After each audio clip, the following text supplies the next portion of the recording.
New Relight opticals and computerised I clinic. हमारे यहाँ Sarojini hospital के आई स्पेशलिस्ट डॉक्टर अवेलेबल। अपनी आंखों का मुफ्त मुआयना करवाइए। जी हाँ, सन ग्लासेस 99 ऑनवर्ड।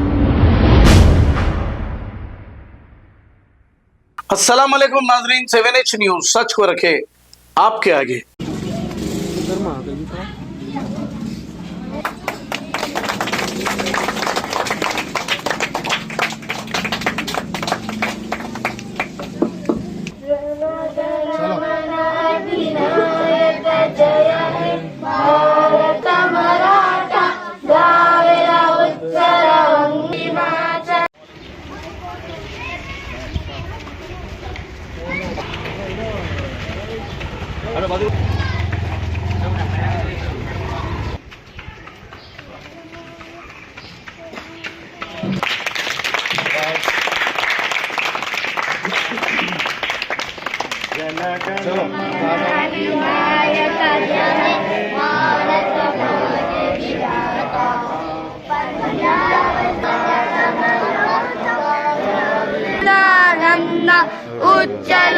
उच्चलशिखरम्ना तव शुभ नामे जागे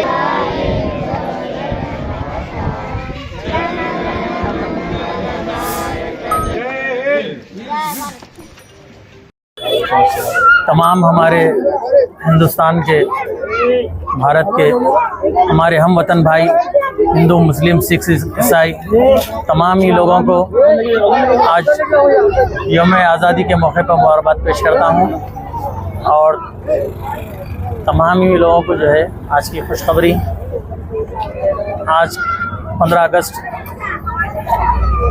यौम आज़ादी के मौके पर बल्लभगढ़ EWS कॉलोनी में तमाम हमारे हिंदू भाई के साथ जो है आज फ्लैग होस्टिंग की गई, जिसमें हमारे मुकामी वेंकटेश भाई, रसूल साहब, यहाँ के इब्तदाई सदर हमारे इकबाल साहब और हमारे मिल्लत नगर के इब्तदाई सदर शेख अली साहब, जाफ़र भाई और दीगर मजलिस इत्तेहाद मुस्लिमीन के सरगर्म कारकुन भी आज यौम आज़ादी के मौके पर जो है हल्के बारकत डिवीज़न के मुख्तलिफ इलाक़ों में फ्लैग होस्टिंग परचम कुशाई अमल में आई। फिर एक मरतबा में हम तमाम हमारे भाइयों को मुबारकबाद पेश करता हूँ। New Relight opticals and computerised I clinic. हमारे यहाँ सरोजनी हॉस्पिटल के आई स्पेशलिस्ट डॉक्टर अवेलेबल। अपनी आंखों का मुफ्त मुआयना करवाइए। जी हाँ, sun glasses 99 onward, any number glasses from 250 onward, contact lenses any colour ₹99 onward. जो हजरात 60 साल की उम्र से ज्यादा है, हज और उम्रा जाना चाहते हैं, उनके लिए बिल्कुल free number glasses, free home delivery और free eye checkup. New Relight Optical, Talab Katta, main road, opposite to Baba Bahauddin दरगाह। मोबाइल 9848392127। प्लीज हमारे चैनल को लाइक करिए, शेयर करिए, सब्सक्राइब करना ना भूले। 7H न्यूज आपकी आवाज।